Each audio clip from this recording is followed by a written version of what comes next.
La Ligue en question avec Gaston Terrien. À 3 jours seulement de la date butoir des transactions, le Canadien, Gaston, n'est pas seulement dans le mix.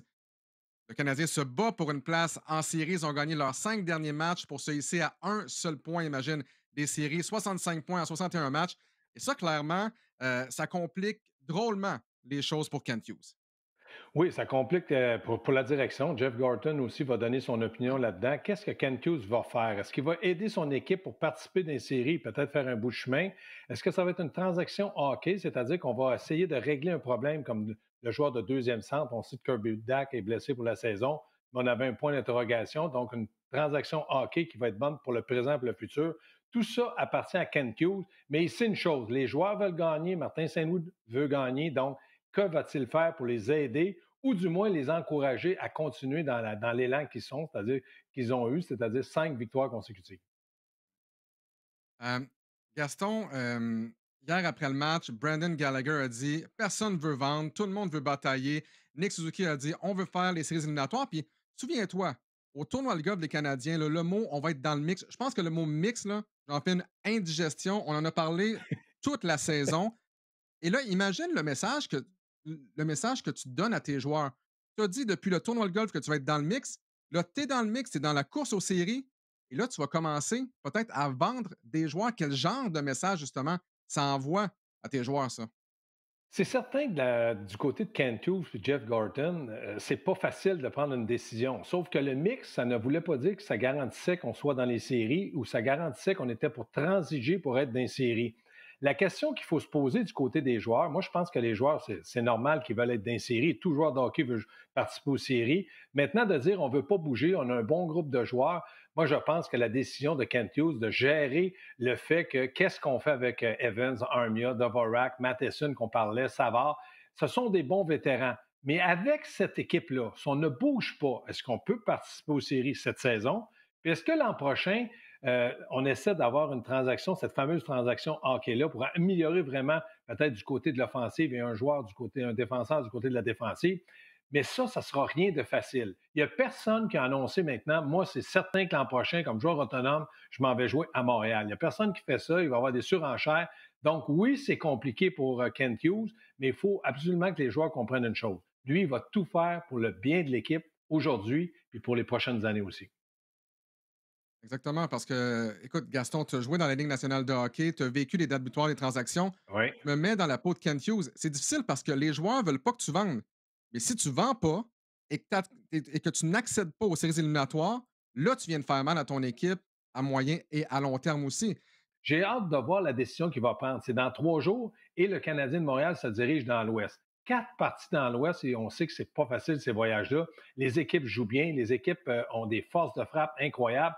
Moi, ce qui m'inquiète, c'est oui, le premier trio donne pleinement là, satisfaction à l'équipe, mais quand je regarde le deuxième trio, il est absent offensivement. Et normalement, tu devrais avoir 2 trios. Et là, avec le fait qu'on s'en va dans un voyage de 4 matchs, c'est pas Martin qui a le dernier changement. Ça pourrait être beaucoup plus difficile pour le Canadien de Montréal. Et c'est là que Kent Hughes doit savoir qu'est-ce qui va arriver.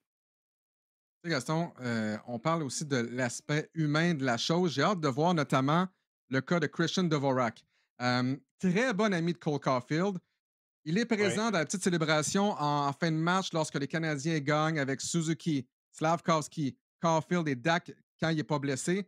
Je suis certain que Caulfield préférait que son ami reste, mais en même temps, est-ce qu'on doit écouter les joueurs ou on doit vraiment suivre notre plan et ne pas déroger? Même si tu es l'ami d'une de nos super vedettes, c'est pas grave. Si j'ai mon prix, je t'échange. Moi, j'ai toujours pensé que dans le hockey, les joueurs étaient payés pour jouer et les directeurs gérants étaient payés pour gérer. Moi, je pense que Kent Hughes, c'est une bonne personne, c'est un bon gérant, il est aimé de la part du public, il est aimé de la part de ses joueurs, de Martin Saint-Louis. Il doit avoir une bonne réunion avec eux autres et dire, écoutez, je sais que vous vous entendez bien, vous êtes un bon groupe, vous êtes unis, vous vous aidez, mais là, on fait de la business. Et pour moi, la business, avec l'équipe que j'ai dans le moment, je ne suis pas certain que je suis capable de participer aux séries cette année, puis pour les prochaines années. Si je peux faire une transaction pour améliorer cette équipe-là et qu'il y a 1 ou 2 joueurs ou 3 joueurs doivent partir, je vais le faire. Est-ce que je vais être content? Non, mais je suis payé pour prendre des décisions et payé pour améliorer le sort du Canadien de Montréal. Gaston, j'aimerais qu'on parle du capitaine, du plus récent récipiendaire de la Coupe Molson également, Nick Suzuki. 13 points en 5 matchs depuis la pause de la confrontation des quatre nations. 65 points en 61 matchs. C'est en ligne là, pour une saison de 87 points. On n'a pas vu un joueur avec un point par match depuis Alexei Kovalev en 2007-2008. Il est 17e dans la Ligue nationale au chapitre des points, à égalité avec Sidney Crosby. Est-ce que Nick Suzuki est en train, à ton avis, de faire sa place parmi les meilleurs joueurs de la Ligue nationale de hockey? Bien, pour bien répondre à ta question, je vais te dire que je crois qu'un Nick Suzuki n'est pas reconnu à sa juste valeur. Exemple, pour le tournoi des quatre nations, je t'avais dit, au centre, ça va être compliqué parce qu'il y a beaucoup de joueurs de centre qui sont de très bons joueurs du côté canadien. Mais je suis certain, parce que rappelle-toi, quand il est arrivé avec le Canadien de Montréal, on l'a à l'occasion utilisé à l'aile droite. C'est un droitier. Je suis persuadé que ce joueur-là est capable de s'adapter. L'autre chose, Suzuki joue son meilleur hockey dans le moment. Pourquoi? Parce qu'il sait très bien que le deuxième trio n'est pas capable d'amener de l'offensive autant que les autres peuvent en emmener sur son trio à lui avec Caulfield et Slavkovski. Moi, ce que je regarde de Suzuki, est-ce qu'il est simplement bon offensivement? Non. Est-ce qu'il est simplement bon défensivement? Non.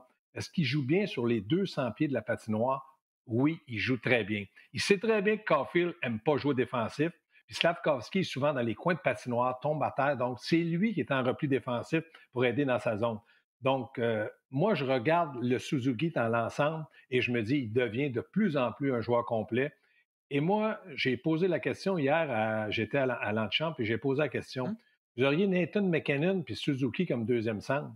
Ça représente quoi? Ça représente peut-être un chemin beaucoup plus court pour aller à la Coupe Stanley. Je pense que maintenant, Suzuki est identifié comme un premier centre de la Ligue nationale. Gaston, souviens-toi, lors des dernières saisons, des saisons perdues, le Canadien est à peu près éliminé là, au mois de février, si ce n'est pas Oui. janvier parfois. On se disait, c'est facile d'avoir des points, il n'y a aucune pression. Il y en a de la pression présentement. Oui. Les Canadiens sont à un point des séries. Et là, tu as Nick Suzuki, qui est le meilleur pointeur de la Ligue lors des 5 derniers matchs, donc répond sous pression. Un autre qui répond sous pression, Juraj Slavkovski. Oui. Souviens-toi, il y a une semaine et des poussières à peine, nous avait dit moi, je veux jouer un peu comme Brady Ketchuk. Slavkovski, c'est pas Brady Ketchuk, on s'entend, Non. mais depuis la confrontation des quatre nations, c'est un joueur transformé. Dans les 5 derniers matchs, là, c'est 27 mises en échec. Ça, c'est un peu plus de 5 par rencontre. Les 53 premiers matchs, écoute, c'était 121, c'était 2,28. Il a plus Mhm. du double de mises en échec. Qu'est-ce qui explique, à ton avis, cette transformation-là? Ça fait combien d'années qu'on lui dit joue avec ton physique, tu dois être plus robuste? Et là, qu'est-ce qui a été le déclic, peut-être, à ton avis? Bien, premièrement, je pense que peut-être Nick Suzuki lui a dit écoute, il faut absolument que tu nous aides. Caulfield et Suzuki, le duo, ils vont très bien, connaissent des saisons extraordinaires. C'était peut-être un peu Slavkovski. Moi, j'ai dit il y a encore 20 ans, il est très jeune et c'est vrai. Mais je pense que les deux ils ont dit écoute, si tu nous emmènes un peu plus de physique devant le filet, dans les coins de patinoire, tu gagnes tes bagarres puis que tu prends des lancers, tu vas trouver ton compte. C'est-à-dire que tu vas marquer des buts, tu vas avoir des mentions d'assistants, on va te donner un temps de glace à peu près égal à nous autres. Souvent, on l'enlevait, on le remplaçait pour une présence, deux présences sur l'avantage numérique. Mais depuis quelques matchs, c'est vrai qu'il joue très bien physiquement, il est puissant, il est fort. De là à dire qu'il va devenir un Brady Tkachuk, moi, je vais te dire non, mais je sais que toi aussi, tu connais très bien les sénateurs d'Ottawa, donc on est tout à fait d'accord. Mais il peut devenir un joueur capable de protéger bien la rondelle, capable de se défendre. Moi, je dis qu'il ne peut pas laisser tomber gants comme Brady Tkachuk. Ce qu'il peut faire, par exemple, c'est se défendre puis montrer qu'il est capable de répliquer lorsqu'on veut le frapper ou quoi que ce soit. Puis dans le moment, il est très solide sur ses patins. Donc, c'est l'avantage ou le petit plus que le duo Caulfield-Suzuki ont, c'est qu'un Slavkovski qui veut maintenant jouer et jouer de façon beaucoup plus physique qu'il l'a été depuis le début de la saison. Comme tu l'as mentionné plus tôt, le premier trio traîne vraiment cette équipe-là. Ouais. Cole Caulfield, hier, son 30e but à son 61e match. C'est le troisième plus rapide dans les 30 dernières années du côté du Canadien à atteindre le plateau des 30 buts, derrière Pacioretty et Pierre Turgeon. 4 buts à ses 5 derniers matchs, mais au-delà des buts marqués, qu'est-ce que tu aimes de son jeu présentement et de son implication également sur la glace? Bien, je te dirais que cette année, là, il s'est amélioré à 100 sur son jeu. Beaucoup plus en mouvement en zone offensive, beaucoup plus dans les coins de patinoire rapides, veut gagner des bagarres un contre un. Il ne les gagnera pas avec son physique, il va les gagner avec son intelligence et sa rapidité. Puis aussitôt qu'un joueur de libre, il donne la rondelle facilement, puis il sait lire Nick Suzuki. Quand Nick Suzuki a la rondelle, il se place et la fraction de seconde où il est placé pour le but, la passe, elle arrive. Vous avez vu hier le but qu'ils ont marqué? Suzuki fait la passe à Caulfield, lancé sur réception en avantage numérique. Il y a une fraction de seconde. Si la rondelle ne vient pas, il ne marque pas. Mais la rondelle vient parce que Nick Suzuki a une bonne vision, il est patient, puis au dernier moment, il voit comment Caulfield se place. Mais ça, il faut donner crédit à Caulfield. Il lit Suzuki, se place bien en mouvement. Puis ce qu'il aime faire aussi, c'est d'amener la rondelle entre les deux zones, la donner à Suzuki, surtout sur l'avantage numérique, et se positionner pour lui donner un appui. Et ça, on ne voyait pas Cole Caulfield faire ça très souvent. Gaston, je dois absolument te parler de Lane Hudson. Il connaît une saison exceptionnelle, 48 points en 61 matchs, un défenseur recru. Il a autant de points que Rasmus Dahlin, Shea Theodore, Adam Fox. Il y en a un de plus que Edman, un de plus que Josh Morrissey également. Je regardais le match de samedi contre les Sabres de Buffalo. C'est lui qui a pris le contrôle du match en deuxième période. C'est un peu comme si on se disait, est-ce qu'il a perdu sa laisse? Est-ce qu'on le laisse maintenant aller alors qu'on rentre dans les 20 derniers matchs de la saison? J'ai l'impression qu'il prend des risques, mais des risques encore plus calculés. Honnêtement, Lane Hudson, c'est tout un gamer, entre guillemets. Et on n'a pas le choix de dire que pour l'obtention du trophée Calder, c'est probablement le favori, qu'on soit un partisan des Canadiens ou non. Au chapitre des statistiques, ce que Hudson te donne sur la patinoire, c'est assez impressionnant. Oui, maintenant, moi, je vais aller du côté négatif en partant. Tu l'as comparé à de grands joueurs. Je pense qu'il n'est pas rendu à ce niveau-là au point de vue défensif ou Ah non, je comprends. au point de vue. Non, non, je comprends, mais je t'explique un peu où je vais en venir après. Il n'est pas rendu là, mais il est tellement habile offensivement. C'est un joueur qui, sur l'avantage numérique avec Matheson, les deux sont maintenant au même niveau, sauf un de la maturité et plus d'expérience, mais sont capables de bien jouer, d'appuyer l'attaque offensivement étant donné que le deuxième trio ne donne pas ce qu'il devrait donner parce que Kirby Dack, est parti, puis on a mis Owen Beck qui a joué à peu près 8 minutes. L'autre chose du côté d'Alain Hudson, c'est un joueur qui va être obligé de bagarrer jusqu'à la fin de la saison parce que c'est vrai qu'il va être dans le derby pour la recrue de l'année. On va voir comment il va continuer à produire. On va voir comment il va se comporter défensivement. Puis il y a beaucoup de temps de glace. C'est un joueur qu'on fait confiance. Puis tu sais, Alex t'a dit, il y a une laisse. Est-ce qu'on lui a laissé accès à la glace au complet? Moi, je te dirais que oui. Martin Saint-Louis était le genre de joueur qui aimait faire ce que lui était capable de faire par son talent.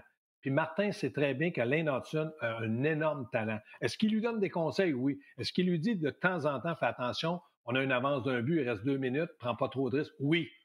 Mais Lane Hudson est un joueur très intelligent. C'est un joueur qui, oui, il est petit, mais son intelligence est plus grande que les autres. Donc, pour ma part, il connaît une saison incroyable parce qu'on l'a laissé jouer à sa manière. On n'a pas dit, écoute-nous bien, ici à Montréal, là, tu joues bien défensivement, puis après, si tu as du temps après un café, tu iras en avant. Et on dit, joue ton jeu, puis nous, on va s'adapter à toi, puis on va te corriger. Puis moi, je regarde Lane Hudson encore hier, les mentions d'assistance qu'il a, le jeu qu'il fait. Il dérange l'adversaire par son talent. 100%. Merci beaucoup, Gaston Terrien. Plus que 3 jours avant la date butoir des transactions. Et dans une prochaine vidéo, on va parler des meilleurs coups, justement, des Canadiens à la date butoir des transactions. Salut, mon Alex.